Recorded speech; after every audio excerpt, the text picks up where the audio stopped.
ആക്രമണവും പ്രത്യാക്രമണവും ഒരു വശത്ത് നടക്കുമ്പോഴും അനുനയ നീക്കങ്ങളും പ്രശ്നപരിഹാര ചർച്ചകൾക്കുമൊക്കെ വേദിയൊരുക്കണമെന്നുള്ള ആവശ്യം ഉന്നയിച്ച് രാജ്യങ്ങളും രംഗത്തെത്തുന്നുണ്ട്. ചർച്ചയിലൂടെ മേഖലയിലെ പ്രശ്നങ്ങൾ പരിഹരിക്കണമെന്ന് ഒമാൻ ആവശ്യപ്പെടുന്നു.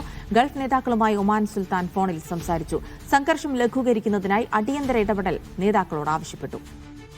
അലിക്കുട്ടായി വിവരങ്ങൾ നൽകും. അലി, പശ്ചിമേഷ്യൻ രാജ്യങ്ങളിൽ ഈ പ്രശ്നപരിഹാരത്തിന് മധ്യസ്ഥത നിന്ന രാജ്യം കൂടിയാണ് ഒമാൻ. അതുകൊണ്ട് തന്നെ ഒമാൻ വലിയ രീതിയിൽ എന്നല്ല ആക്രമണങ്ങളൊന്നും നേരിടേണ്ടി വന്നിട്ടുമില്ല. പക്ഷേ അതിനിടെ അനുനയ നീക്കങ്ങൾക്കും മധ്യസ്ഥ നീക്കങ്ങൾക്കും ഒമാൻ നീക്കം തുടങ്ങിയിട്ടുണ്ട് എന്നുള്ളത് കൂടിയാണ്. അപ്പോൾ ഏതൊക്കെ തരത്തിലുള്ള നീക്കങ്ങൾ ഒമാന്റെ ഭാഗത്തുനിന്നുണ്ടാകുന്നു?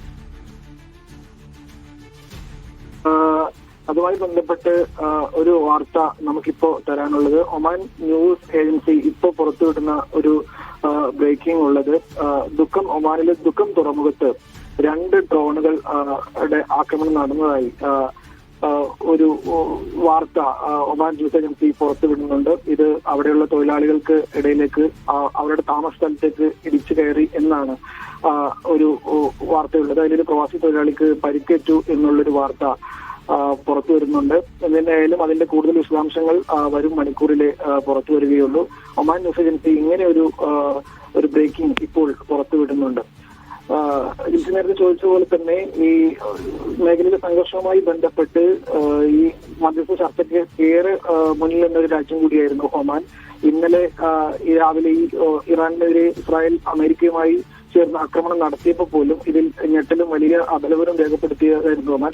ഇതിൽ തന്നെ ഇന്ന് ഒമാൻ സുൽത്താൻ ഹൈതം ബിൻ താരിഖ് വിവിധ രാജ്യങ്ങളിലെ, അതായത് ഗൾഫ് GCC മേഖലയിലെ വിവിധ രാജ്യങ്ങളിലെ നേതാക്കളുമായി ഫോണിൽ ബന്ധപ്പെടുകയും എത്രയും പെട്ടെന്ന് ഈ സംഘർഷ സാധ്യതകൾ കുറക്കുന്നതിന് വേണ്ടിയും ഈ സംഘർഷങ്ങൾ കുറക്കുന്നതിനുള്ള നടപടികൾ സ്വീകരിക്കണമെന്നും അതിൽ മധ്യസ്ഥ വഹിക്കാൻ തയ്യാറാണെന്നും എന്ന് അദ്ദേഹം അറിയിക്കുകയുണ്ടായി. അതിനെ ഏറ്റവും പ്രധാനപ്പെട്ട ചർച്ചകളിലേക്കും കാര്യങ്ങളിലേക്കും നീങ്ങണമെന്നും എന്തിന്റെയായാലും സംഘർഷം ലഘൂകരിക്കുന്നതിനുള്ള നടപടികൾ സ്വീകരിക്കണമെന്ന് ഒമാൻ സുൽത്താൻ ഹൈതം ബിൻ താരിഖ് ഇന്ന് വിവിധ നേതാക്കളുമായി നടത്തിയ ഫോൺ സംഭാഷണത്തിൽ വീണ്ടും ആവർത്തിച്ചിട്ടുണ്ട്. എപ്പോഴും ഒമാന്റെ നിലപാട് സമവായത്തിലൂടെയും സമ്മേളനത്തിലൂടെയും ചർച്ചയിലൂടെയും പ്രശ്നങ്ങൾ പരിഹരിക്കുക എന്ന് തന്നെയാണ്. ഒമാൻ ഇറാൻ ആണവ ചർച്ചയിൽ മുന്നിൽ നിന്ന രാജ്യം കൂടിയാണ് ഇറാൻ അമേരിക്ക ആണവ ചർച്ചയിൽ മുന്നിൽ നിന്ന രാജ്യം കൂടിയാണ് ഒമാൻ.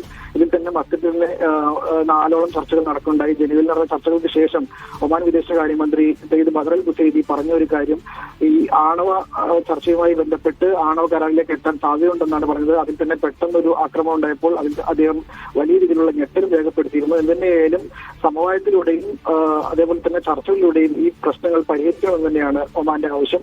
അതിൽ ഇപ്പോൾ നമുക്ക് എടുത്തു പറയേണ്ട ഒരു കാര്യം, ഇതുവരെ ഒമാനിൽ അങ്ങനെ ഒരു സംഘർഷസാധ്യത റിപ്പോർട്ട് ചെയ്തിട്ടില്ലെങ്കിൽ പോലും ഇപ്പോൾ ഒരു ന്യൂസ് പുറത്തു വരുന്നത്, ഒമാൻ ന്യൂസ് ഏജൻസി പുറത്തുവിടുന്നത് പ്രകാരം ദുഃഖമിൽ 2 ഡ്രോണുകൾ തൊഴിലാളികൾ താമസിക്കുന്ന സ്ഥലത്തേക്ക് ഇടിച്ചു കയറി എന്നൊരു വാർത്ത പുറത്തു വരുന്നുണ്ട്. കൂടുതൽ വിശദാംശങ്ങൾ വരും മണിക്കൂറിൽ അറിയാൻ കഴിയുള്ളൂ. തീർച്ചയായും അലി, അത് വളരെ പ്രധാനപ്പെട്ട ഒരു വാർത്ത കൂടിയാണ്. എന്തായാലും ഒമാൻ അനുനയ നീക്കങ്ങളും പ്രശ്നപരിഹാരങ്ങളും ഒക്കെ ആവശ്യപ്പെട്ടുകൊണ്ട് നീക്കം നടത്തുന്നതിനിടയിൽ കൂടിയാണ് ഒമാനെതിരെയും ഡ്രോൺ ആക്രമണം ഉണ്ടായിരിക്കുന്നു എന്നുള്ള പുതിയ വാർത്തകൾ കൂടി വരുന്നുണ്ട്. ദുഃഖം തുറമുഖത്ത് 2 ഡ്രോൺ ആക്രമണം ഉണ്ടായി എന്നുള്ള വാർത്തകൾ കൂടിയാണ്. അതിന്റെ കൂടുതൽ വിശദാംശങ്ങൾ കൂടി വരും മണിക്കൂറുകളിൽ പ്രതീക്ഷിക്കുന്നുണ്ട്.